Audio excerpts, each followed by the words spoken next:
Summer is all about rosé. Really? Yeah, so it seems appropriate that we return to our series on getting serious about rosé and talk about one of the world's most highly esteemed rosé wines known as Bandol.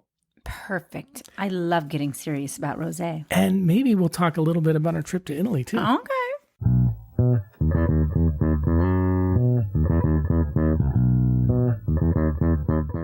Hello and welcome to the Wine Pere podcast. I'm Joe, your sommelier of reasonably priced wine, and this is my wife and my wine pairing partner in crime, Carmela. Hi there. And we are the Wine Pere. Woo! So if you're new to the podcast, here's what you can expect. If you love wine and want to find great wines at affordable prices, and you want to expand your wine horizons, and you want to have some laughs and fun while doing it, then you're in the right place. Because each week we explore a different wine varietal or style or brand or region of the winemaking world, and we learn about what makes them worth knowing about. And then we taste 2 to 3 of those wines that are reasonably priced to let you know if they're worth your hard-earned money. So if that feels like your vibe, then we're super happy you're here. Then we're your tribe. And we are proud to say that Decanter Magazine calls us fun, irreverent, Chatty, and entertaining. Well, Carmela, it feels like it's been a long time since we recorded an episode, and it has been a long time. About a month, if you can believe it. Wow. And we've done a lot of stuff in that time, including our trip to Italy, which we'll give you a little taste of. And there is more, including pictures and our latest newsletter. So if you missed it, just send me an email at joe@thewineparepodcast.com and I'll get it to you. And so we'll go through your top reflections and memories in a minute, Carmela. But here were the standouts for me from our trip to Italy. The first is we spent tons of time with family, most of whom I had never met before. And Carmela and I actually didn't have dinner on our own until like the very last night of the trip. And it was a long trip. Right. So that was a lot of family. And another thing is that driving in Italy, I really liked. Everybody said, don't drive in Naples.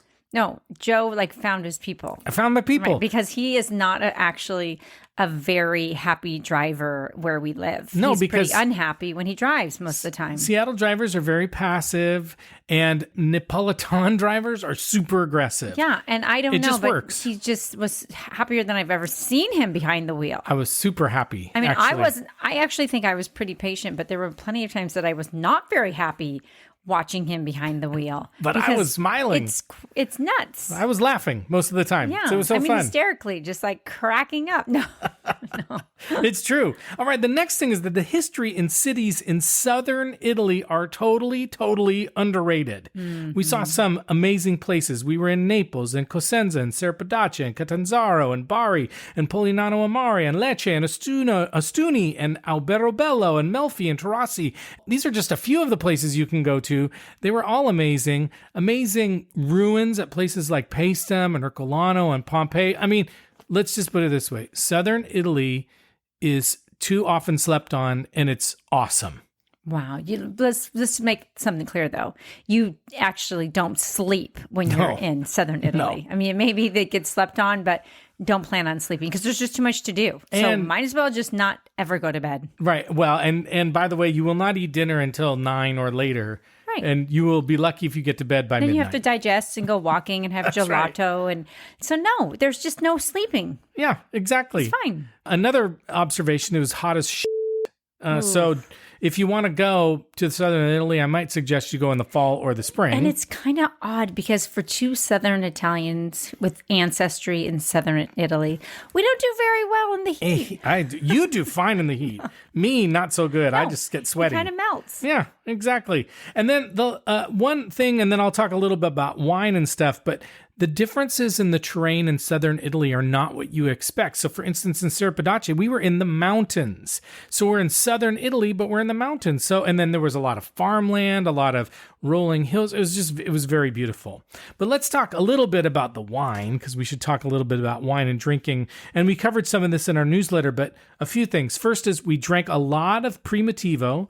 We drank some Aglianico in Naples, but in Puglia, we drank a lot of rosé made from Primitivo, which I was actually very surprised by.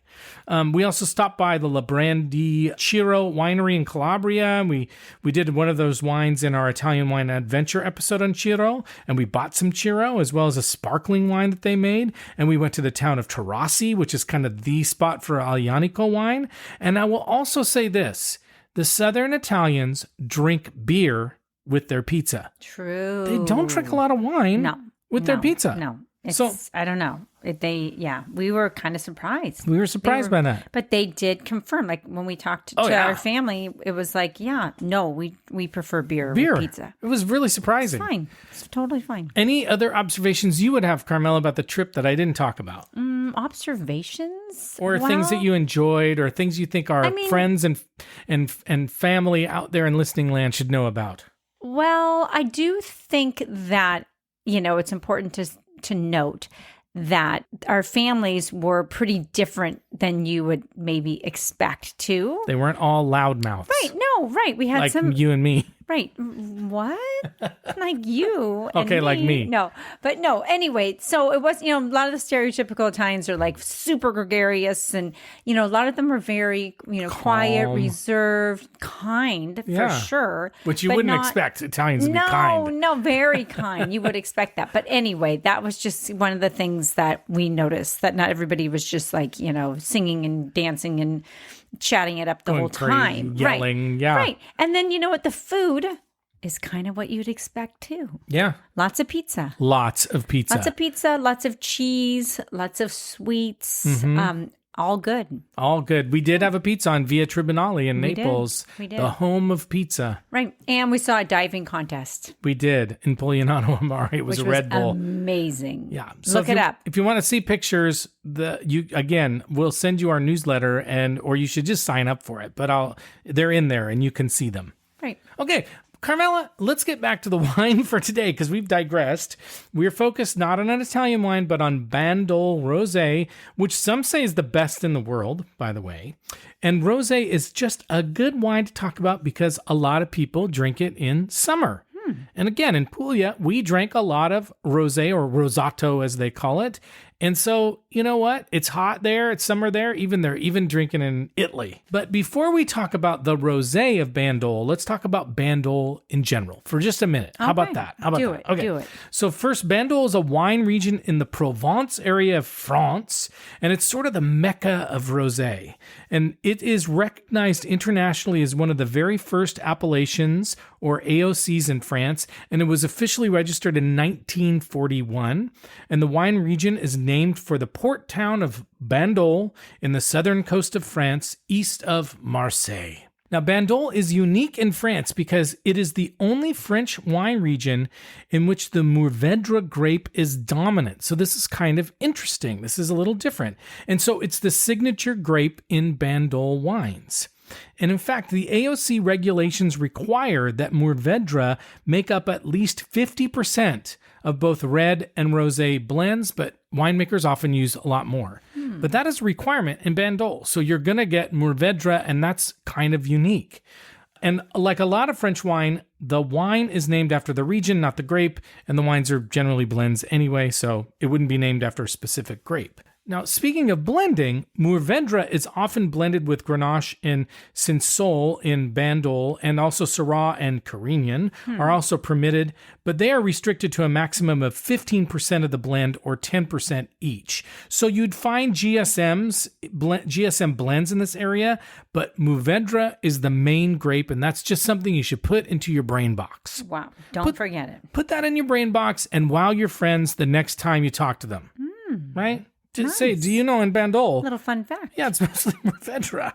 And they'll go, okay.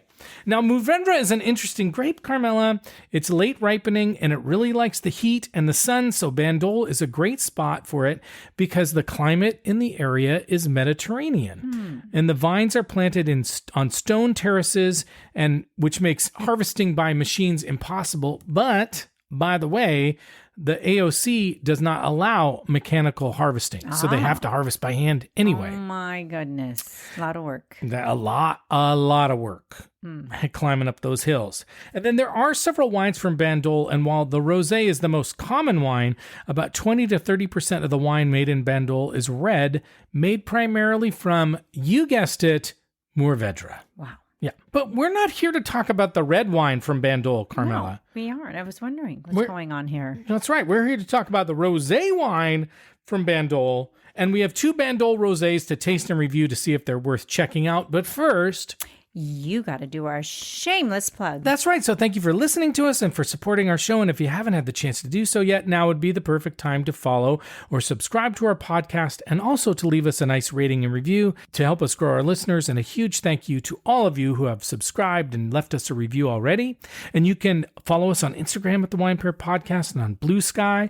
You can contact us on our website, thewineparepodcast.com. You can sign up again for our email newsletter there. It's well worth getting. And you can also visit our shop wine and shop accessories sections where you can find great gifts and great wines for yourself. And we want to make content you care about and you like. So send us a note or DM us and give us some feedback or let us know if there's wines you want us to try or winemaking areas of the world you're curious about, and we'll take care of it. Again, you can email me at joe@thewineparepodcast.com. And we got a few shout outs this week, Carmela. All right. A bunch, actually. Okay. A bunch. Because it's been a while. Bring it on. It's been a while, and so Masked and Uncorked on Instagram sent us a super nice note about the pictures we posted on our story on Instagram. Timmy's Vino reached Timmy. out, and he's got a new Instagram handle called Stupid Wine Reviews, by the way, in case you're interested. Allison Shea, Chardonnay Shea. Wow. And she has another Instagram handle that we think everybody should follow called the Extroverted Bookworm. Yes. It's very good. My very booky friend. Yeah, she reads like 100 books a year or more. More. Yeah. She's amazing. She is amazing. And she But she works likes full-time and has Chardonnay. children. Yeah. But she and we don't hold that That's against her her. one vice. We don't hold that against her. Another shout out to Kristen T, also known as the Cabernet Cowgirl, who gave us a really nice review on Apple Podcasts and sent us a sweet note about the pictures we posted on Instagram as well. Shout out to Mark S on Blue Sky and Tips to Live By on Blue Sky. And they're always super supportive to us. And they left us a nice comment about our mini-sode on alcohol content. And Shaker, who always reaches out after we send out our newsletter, he gave us an update and actually shared a write-up of his business in Wine Spectator called Nala, which was kind of cool. Nice. And then here's the big one. A huge shout out to Chris McColgan, who responded to our newsletter and correctly guessed the mystery celebrity that we saw at the Starbucks in the Charles de Gaulle Airport in Paris. Way to go, Chris. Wow. He got it right? He got it right. Good job. Chris is the man. Are you going to say who it was or you're not? Well, no, because I don't want to give it away. Oh, in case other people want to guess. That's right. Okay. So there you go. But ask Chris. Ask Chris. He you know knows. Chris. And Just then, dial him up. That's right. Just send him a note. And as we do every week, we'll tell you someone we think you should recommend the Wine Pere podcast to, because the best way for us to grow listeners is when you tell your family and friends about us. And this week, we want you to recommend us to anyone who thinks all rosé wine is the same, because they're about to have their minds blown with the knowledge we be dropping.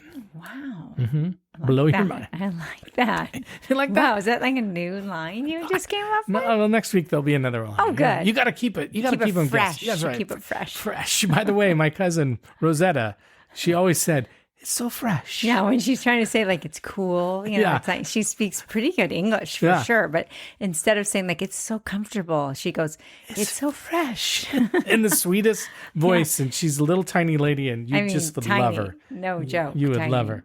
Okay, Carmela, let's find out just what the Bandol Rosé is all about, shall we? Let's. Okay, so as you already guessed, and we've already said, Bandol Rosé is from the Bandol AOC in Provence, near the town of Bandol, and the appellation covers 8 communes, which I am not going to go through because I will screw up their names. Yeah, exactly. But if you go to our show notes, did you know we have show notes? I did. Yeah, if you go to our website and look for our show notes, there are links where you can find out all that information. Mm-hmm.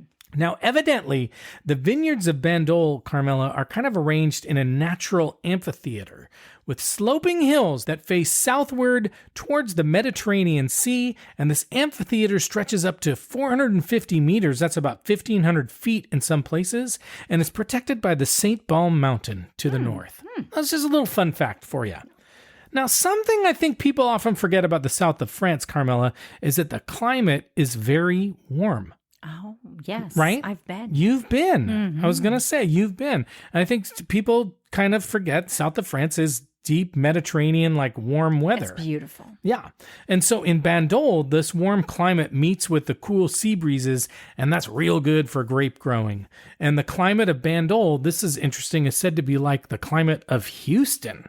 Wow. So I know. it's kind of deserty even? Well, I just think hot and humid. It can be very more humid. Yeah. I'd say never been to Houston. What do I know? It's kind of Houston-y.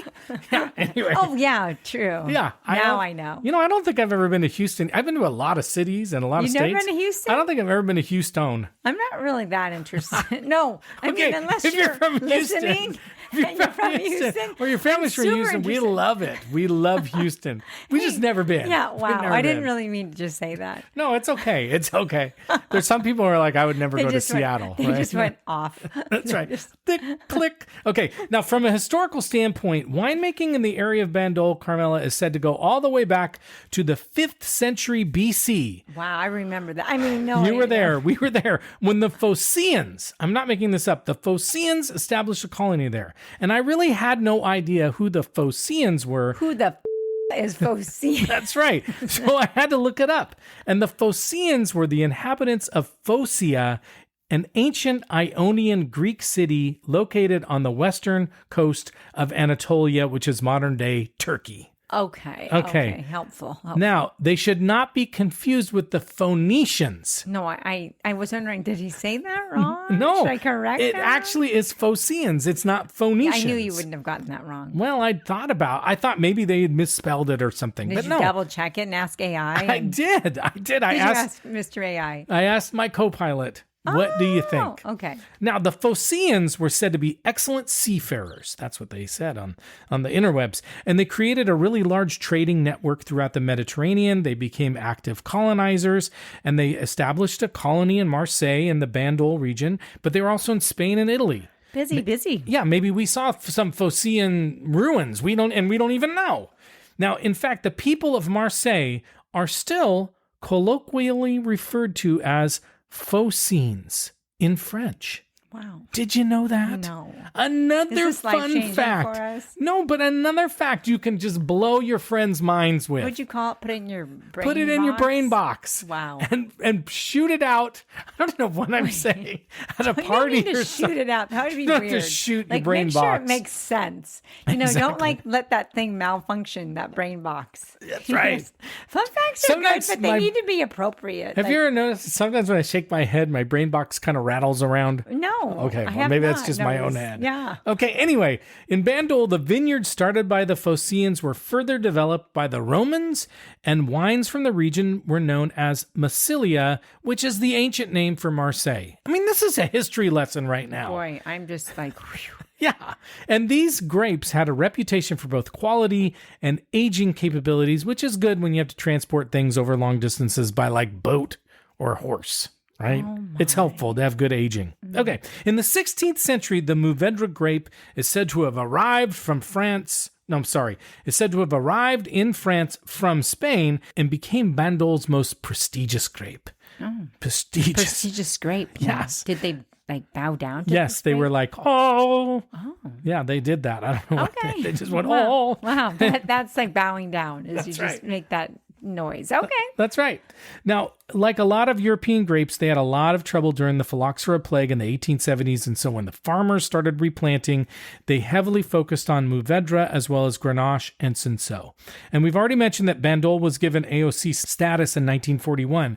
But initially in Provence, including Bandol, it was red wines that were predominantly consumed. However, Bandol Rosé steadily became more and more popular because of the warm weather, and today rosé production has largely eclipsed red wines in volume within Bandol. And again, Bandol is considered one of, or maybe the most prestigious wine appellation in Provence. Now, in terms of production, Bandol Rosé is heavily focused on Mourvèdre, which is not typical, and it's one of the things that makes rosé wine kind of tricky and confusing for people, because again, it's a style, it's not a specific grape or grape blend. In fact, in Provence, the predominant rosé grape is Grenache. So this is interesting. So Bandol in Provence making rosé, but their main grape is Mourvèdre. So by the way, another thing to put in the brain box my and God. shoot out No, when you are this with is friends and getting family. Very concerning. Okay. Now, they do keep the yields of the grape pretty low, among the lowest in France. And the grapes for the rosé are typically harvested about a week before the grapes for red wines. They want them a little bit fresher and a little bit more acidic than the red wine grapes. Most Bandol producers prefer the direct press method for rosé production rather than the saignée or bleed method. That is, the direct press method is the most commonly used method in terms of how rosé is made. And again, if you have forgotten the direct press method, the red grapes are harvested, the juice is squeezed out, and then the clear juice is put in contact with the skins for a short period of time to give it a pink or salmon hue. So remember, rosé wines always come from red grapes because that rosé color comes from the red grape skins. Got it. That's right. Bandol rosé wines are produced in a rather simple way. They ferment in cement tanks for about 15 days on average. They're usually not oaked. And while many rosés, and these rosés as well, can be drunk young, Bandol rosés are known for their structure and their longevity, so they can be aged, which is unique for rosé wines. So that might be something that you want to do. So you can drink them immediately, but they can be cellared for 5 years or 10 years. Sometimes You can collect them. Yeah, exactly. And sometimes up to 20 years. Now, when they sit for that long, sometimes they get secondary flavors, like honey and those kinds of things. But that's a different wine experience. Typical aromas and flavors of Bandol are things like peach, strawberry, pineapple, orange peel, and whetstone. Nice. And Bandol is often considered a little bigger bodied than most Provence rosés. But Carmela, I think that's enough background. Okay. I think it's time to talk about the wines that we chose for this episode. What do you say? Let's do it. She just rolled her eyes because she was like, didn't we already cover them? No, Carmela, we have not.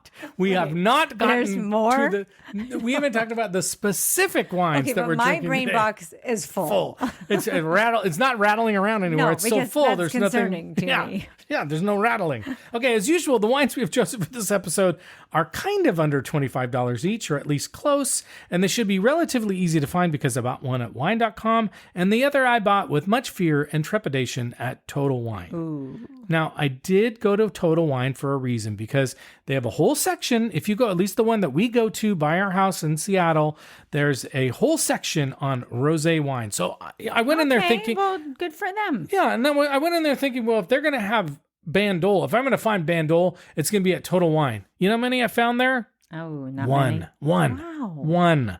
Come One. on, They Total don't. Wine. I just feel like they don't try hard enough. I don't know. They're not They're try not hards. catering to you, obviously. Yeah, I want tryhards. But anyway, if you go to your local wine shop, they'll probably have a Bandol, or if you ask them, they will definitely order it for you.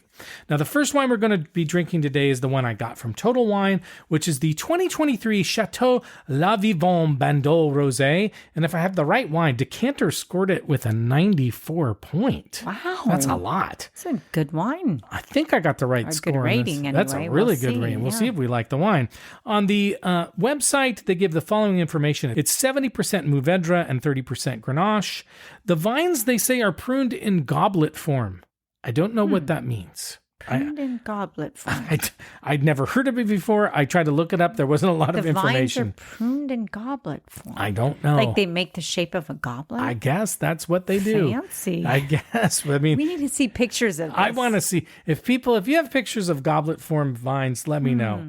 The grapes are handpicked. They use the direct press method, and they say you can cellar it for up to 8 years. Okay. And a little bit more information about the winery. This Château La Vivonne was founded in 1904 and is said to be iconic. Wow. So there you go. They are certified organic. They've been pesticide-free and environmentally friendly, they say, since 1987. They don't use any chemical fertilizers, and they use artisanal techniques in the winemaking. So if you're looking for a natural wine, something more organic, this would be a great choice. The next wine is the 2022 Bieler Pere et Fils Reserve Bandol Rosé, and has received some good recognition in the past, including a 92 from Vinius and a 91 from Sucky James Suckling. Whoa. Yeah. Now, the wine is 62% Mourvèdre, 34% Grenache, and they decided just on a whim, 4% Cinsault. Why Just not? throw it in. Why not 4%? Yeah, a little leftover. Yeah, and I'll say, we got a little Put it in there. We got to top it off. We're going to waste Dump that. it in there. Don't waste it. Put it in. Right. Drop it in. Both of these wines are a little boozy too, Carmela. They clock in at 13.5% alcohol. Nice. Now, the winery gave a lot of editorial detail about the wine. They said they had a very warm midsummer and they started harvesting at the end of August. They were done by the end of September. And they claimed the fruit has more acidity than previous years. Okay, so there you go. They also handpicked the grapes. They also used the direct press method. And they tried to keep the wine fresh and pale, like me. Fresh. Okay. I'm actually not pale. And after coming back from Italy, I'm very tan. Not so fresh either. Oh, wow. The history of this winery, from what I can tell, they've been making wine since about 1992. And the parent company, this is kind of weird, is called Bieler Wines. And they actually make Bandit boxed wines. What does that mean? No, there's a boxed wine brand called Bandit. Oh. They're not boxed wines that try to rob you. I was like thinking of the whole like vine, Oh, no, it's not goblet form. Goblet form. No. And Bandit boxes. I don't know. I don't know. I just thought that was interesting because if you go to grocery stores, you see Bandit boxed wines. You don't think high end, right? Oh, well, boxed wines don't typically come to mind when I'm thinking high end, but... No, but they make also a very fancy Bandol Rosé, which we're going to taste and we're going to see if it's any good. Okay. But I think that's enough information we need to get to drinking. What do you say? Sounds like a good plan. Okay, so if you have a rosé, if you have a Bandol Rosé, or if you have any wine at all, just drink along with us. See if you agree with our tasting notes. We don't even care if it's the same wine. Just drink with us. Right. It's fun. I mean, it's not like we'd say don't drink with us if you don't have those wines. Unless you're driving. True. Don't drink with us. Yeah. Okay, we'll be right back. Okay, we are back and we are ready to try our first wine. It's the Château La Vivonne Bandol Rosé. It's from Provence, France. The year it's 2023. It was $24.99 at Total Wine, 13.5% alcohol. Again, 70% Mourvèdre, 30% Grenache. And if we're right, Decanter gave it a 94 rating. I couldn't find anything on Vivino. But before we taste it, what's the color, Carmela? Well, it's almost a little orange. It's definitely like salmon-y, but coral maybe. I almost think kind of peach colored. Yeah. It's pretty. It's very pretty. It's light. It's not like the pink rosé that I think people kind of think about when they think like that. The standout colors are usually pink. This is more bronzy, orange, peachy. Yeah, peach. Pretty. Yeah, very pretty. Okay, what are you smelling? So I was getting a little bit of watermelon, a little bit of strawberry. Mm-hmm. What are you getting? The same. There's something bitter or something on there. I'm getting almost gluey, a little bit like airplane glue. I'm getting a little bit on there. I'm also getting like I don't even know, kind of like the juice of like the Marciano. I don't know, cherry. Yeah. For some reason, like just the juice of it. I'm getting like crunchy red fruit, like raspberry. You said strawberry, right? Yeah. Yeah, that's what I'm getting more of. Okay, let's taste it. Let's see what we think. Okay. It is bigger bodied.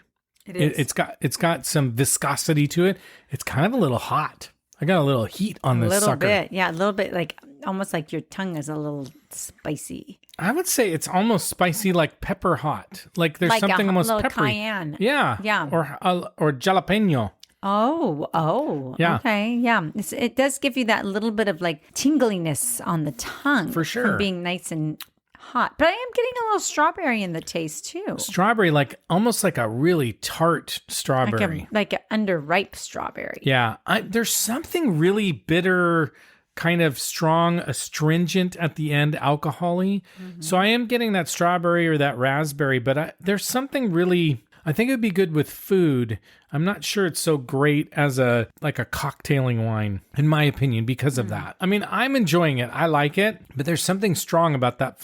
You know what? Okay, we've said this before. It almost has a cordial kind of or brandy kind of alcohol on it. Yes. I would agree. Kind of almost like a hard alcohol. And I would say that there's not as much... Like a liqueur. Sorry to interrupt, but almost like a liqueur. Sure. I'm not getting a ton. It's not like throwing fruit at me either. No, but it's got that like kind of liqueur. Yeah, it is. There's like a little bit of thickness on it. And again, it's not super fruity. No. I wouldn't say. No.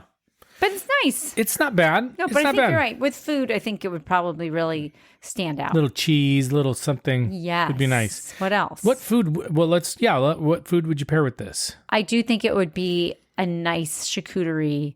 It can stand up to, like meats, cheeses. Yeah. It can stand up to meats for sure. I think so. Like salamis. I wasn't even thinking like pizzas or sandwiches or that kind of thing. Okay. Something like. Yeah. Yeah. No, it would. I think it can take a lot. It's not because it's kind of this rosé. It is a little bit. It's not like a thin white wine either. No. So I think it's hearty. It is hearty. I think it could go like with white meat, like turkey or chicken. I think it'd be sure. really good. Even like a BLT. How about with a nice BLT? I think you could do it. You're thinking sandwiches. I'm thinking sangies. Yeah. Something because it's got some girth to it. Right. Like it's not a flyaway. Could you have it with fish? It would be a lot for fish. Okay. Unless you're doing, I think, like a fried fish, like a fish and chips type of model. Yeah, I think so. Is that the thing? A model? I'm finding as it warms up a little, maybe I'm getting a little bit less of that harshness, but it's lingering. It's lingering. I actually wonder if actually the flavors would change if it warmed up. I think they are changing a little bit for sure. Well, let's rate this wine. So as a reminder, in our rating scale, we rate on a scale of 1 to 10. We don't give half points. 7 and above means we'd buy it, and 4 below means we're going to pour it down the sink, and a 5 or 6 means we'll drink it and we'll finish it, but we're not going to buy it. So Carmela, what rating would you give this wine? Well, first of all, I do have to mention it's a cool bottle. It is a cool bottle. I love these clear bottles, and I think it's a great label. It's kind of a thin. I don't know. I like the label. I'm trying to decide if I don't love this wine. I know. I'm having a hard time. Yeah. So I'm sort of in the like 6 camp, like range. I agree. Like I really want, it's so funny. I really want to give it a 7, but I just don't think I can give it a 7. I don't know that I would buy it. Yeah. It's hard because we've come across some really nice rosés. Yeah. So, but what's winning me over a little bit is just the look of the bottle. Yeah. And I do think if we ate food with it, we might think a little bit differently of it. But I think I'm with you. Like a 6 is not a bad rating. It doesn't mean like it's crappy. It just means we wouldn't. There's other wines we would buy before that. Right. So I don't think it's hard for me to give it a like full on buy rating. So I think you feeling the same, yeah? Uh-huh. Okay. Well, we're going to take a break and we're going to try our second wine. Okay. Okay, we are back and we are ready to try our second wine. This is the Bieler Pere at Fils Reserve Bandol Rosé. It's from Provence, France. It is vintage 2022. It was $25.97. So just over the line, Okay. We got it at wine.com, 13.5% alcohol, 62% Mourvèdre, 34% Grenache, 4% Cinsault, and Vinius gave it a 92, James Suckling gave it a 91, and Vivonne gave it a 3.9. Okay. Out of what? Out of 5. Okay. Okay. Well, good question. No, we did. We stayed. So just so you guys know, we missed our connecting flight the Naples flight was late to going into Charles de Gaulle. So we missed our connecting flight back to Seattle. And so it was the last flight of the day. So we were put up at what the Air France told us was a 4-star. It was very convincing when we were really down and out.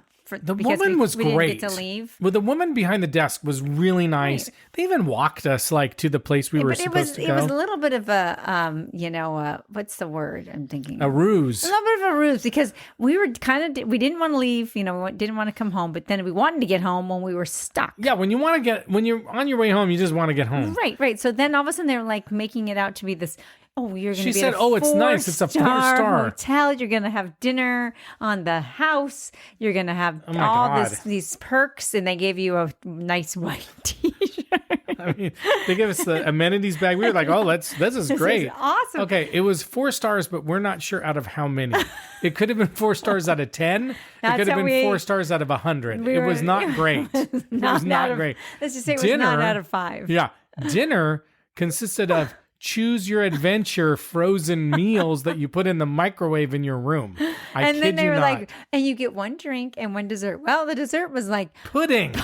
It was pudding. It was a cup of pudding. And let's just say there was no wine on the drink was not alcohol. No, it was like Perrier. Perrier, which is fine. I like Perrier, but I'm like, dude, can you try a little harder? It was pretty bad. So at that point, we didn't even open up the shades. We just got into bed and just said, there's no place like home. Please get us to the airport on time the next day. Clicking our heels together. Yes, we made it. Okay. Anyway. The color of this wine, Carmela, it's lighter than the last one. A little lighter, maybe more coral. Coral. I was going to say not as coral. much You're looking at them. Oh, yeah. No, I am looking. I'm just comparing them. Yeah, I think it's coral. It's definitely coral.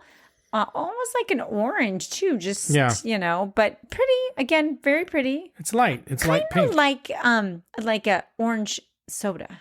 Okay, I don't think it's that orange. I think it's pink. I think it's coral. It is not pink at all. I've got more in my glass. I don't know. I think you're looking at it against the wall or something. It's dark. Orange. Okay, whatever. I think it's pink. Oh my God. You guys will have to decide for us. Yeah, you let us know. You buy this wine and you let us know. Okay, what are you smelling? Well, there's a little bit of like gasoline on this. Mm-hmm. I was thinking glue on the last one too. Yeah, something like that. But I'm also getting a little bit of maybe a little bit of raspberry. I'm not getting a ton of fruit. I got to be honest. Maybe a little watermelon. Okay. I might be getting some watermelon. That's why I'm thinking if it's a raspberry, it's kind of like a tart red raspberry. Yeah. But no, it's not, again, not very overwhelming fruit. A little flowery, maybe. Okay. It's got maybe a little flower, maybe a little rose or something. When I first smelled it, I actually was kind of getting black pepper. Okay. Something spicy on this one, but not like a pepper spicy. Maybe it's a white pepper. You know, they always say like a white pepper. Okay. And I don't have a lot of white pepper, but I'm going to say it smells just like white pepper. Just like white pepper. Okay, well, let's taste it and see what we think. Okay. I kind of like it. You don't like it as much. It's very... It's tannic. It's very tannic. I'm getting strawberry. It's very strong. It has this cordial taste again, but it's very strawberry to me. Like really strawberry. Really? Okay. Like almost like a strawberry liqueur. It's super strawberry to me. It does have that liqueur or hard alcohol. Yeah, for sure. You're not getting strawberry though, huh? Well, strawberry. Let me try it again. Strawberry. Hold on. I don't know. What's the verdict? You're not tasting strawberry? Not a lot. It's alcoholic to me. It's just very hot to me. Am I very hot to you? Well. Oh God, please don't answer that. Anyway. Are you feeling okay? I don't know. I'm feeling a little hot. You're not getting strawberry. Okay, fair enough. Raspberry. Are you getting? I'm getting a little bit of creamsicle. A little bit. Like a little bit of orange. Like a bitter orange with a little cream on it. Or those little cream savers. Remember those little sucky candies? The cream savers. Orange and white. Yeah. Yeah, a little bit. But maybe that also had some alcohol on it. Right. It does have a little bit. You remember Spodies? In college? No. Okay. I remember when I was school. No. It has kind of a little bit of Spody fruit, the fruit in a Spody taste. Okay, yeah. It's a little strong. I'm feeling like these are both, the alcohol is coming through. It's strong. Like it is. It's not just one. We now got it in both of the wines. So what food would you pair with this Bieler Pere at Fils Reserve Bandol Rosé? You're so weird. I don't even know why. I don't know why this came to my head because I would Chicken sausage, since that's what you made for dinner tonight? No. I mean, like I would never have this, but for whatever reason, I wanted to say a pancake, but I don't know. Okay, but wait a minute. Why? You know what would be really good? Maybe it's kind of like syrupy to me. Okay, syrupy, but you know what would be really good? What? You know those Chinese pancakes with duck and the plum sauce? No, I don't, but... Yes, you do. We've had them when we go to Monsoon. Give me a... Oh, wait. Have it? Yes, we've had that. It's so good. Who have you been going to Monsoon with? I don't want to say anything, but no, I think it would be really good with those. Okay. Chinese pancakes with a little duck in them and plum sauce. Are they sweet, the pancakes? I mean, I don't know. They're bun-like. They're like your buns. No. You're going to have to get rid of that. No, that's not being edited at all. Yes. What else would you eat? Weird. That is weird. Oh, man. I don't know. Not pancakes, but for whatever reason. I'm saying the Chinese buns, the pancakes. Okay, so duck pancakes. Yes. Okay. Delicious. What about chicken and waffles? Duck would be good with this. Oh, duck would be excellent. Okay, maybe chicken and waffles, but that doesn't have syrup. Sure, you can put syrup on it. Oh, I didn't know. Have you ever had it? No. You should have it the next time we go out to brunch. I just love that you asked me if I've ever had it. I usually know what you have. Right, and right. But I think you would like it. But if I said, oh my God, I have it all the time. Anyway, so yeah, I'm just thinking same kinds of things. Like I think you could do sandwiches with this. I think you need to, I just don't love them. Love this. It's interesting that you brought that up. There is something nice about having maybe something a little sweet with it. Like something with ketchup on it. Would taste good. I think this would balance well with it. Maybe you could have like a burger. Chicken burger with a chicken this. burger or Chicken a cheeseburger burger would be good. I think you'd have a cheeseburger with it. Okay. This is a pretty robust, like versatile wine. It's got some mouthfeel to it. It's got some depth to it. I don't think these are not. Don't undersell them, right? No, but they're not like the summer sipper rosé. They're a little bit more girth to them. Yeah, almost kind of fall-like. And I know we've been talking about summer rosés. Yeah. So whatever. Well, any other foods you would pair? I don't know. What about you? That's what I think it would be good with now I've got Asian food on the mind. I think it'd be good with the spicy food, with the spicy food, Asian foods, pork. I think it'd be good. I think it'd be very good with like duck, any of those things. Quack. All right. Well, let's, what are you rating this wine? I hate to be kind of a Debbie Downer, but no offense to Debbie, but Who is Debbie? I'm going to give it a 6 again. Okay. I'm giving this one a 7. Okay. I would buy this wine. I think this is a nice wine. Okay. That's good to know. Yeah. I think both of them are like, they're drinkable. They're not terrible wines. No. Not and at this all. one I'm saying is a buy. Like I would buy it. But both of them have been 6 or, a little bit higher than that. So it's not terrible. It's just like, we're not going like, buy it. Okay. Carmela, which of these are you finishing tonight? Probably the second guy. Okay. This one, the Bieler Pere at Fils. That means, father and sons. Oh. Anyway, here are the taste profiles expected from Bandol Rosé. In general, red fruit like raspberry, red plum, and strawberry, stone fruit like peach, and citrus like blood orange, grapefruit, and mandarin. There can be aromas and tastes of herbs like thyme and rosemary. That's interesting. Okay. As well as rose, wet stone, sea spray, spice, and even almond, smoke, or black licorice. Oh, wow. Okay. Château La Vivonne Bandol Rosé, the winery says, fresh and inviting bouquet of red currant, pink grapefruit zest, and herbs, intensity and freshness with strawberry and cherries. Interesting. Okay. Bieler Pere at Fils Reserve Bandol Rosé, the winery says, enticing aromas of peach, white cherry, and wild raspberry that are balanced by summer flowers, white tea, and Provence herbs. Didn't I say flowers? Flowery? Yes. You did. You said flower, kind of and rose was another one. Listen to this. These delicate flavors carry through to a creamy, yet filled palate that's interwoven with rose petal and wet stones. Nice. It's interesting. James Sucky said, serious nose for rosé with some grilled herbs to the freshly cut strawberry. Grilled herbs. Yeah, whatever. To the freshly cut strawberry stones and grapefruit. I wasn't getting a lot of grapefruit, I don't think. Subtle chewiness gives a supportive structure to the bone-dry, medium to full-bodied palate. I do think it has some structure and a bigger body. That's true. Deliciously dry and appetizing. Okay, Carmela, what is the verdict on Bandol Rosé? Well, you're not totally sold. I'm not. I mean, it's not that again, I would drink these. I'm just probably not going to buy them. Yeah. I'm not going to go out of my way. This is what I would say. I like the second one, the Bieler Pere at Fils. I like that. I think this is a bigger body. Okay, this is the rosé for your friends who are like, rosés are like, bleh. Right. If you have somebody who's a big red wine snob and they just like they think that rosés are kind of flyaway, you give them this. Right. And they may say, oh, okay, this has got some body, some structure. Okay, I get it. Yeah. Now, they may not love it, but at least you can convince them that they're not all like light-bodied, flimsy For wines. sure. That's a good point. Yeah, so that's my, and I think That's your takeaway? I would drink them again. I'm not sure that would Would be you drink them in a house? I would drink them with a mouse. Would you drink them here or there?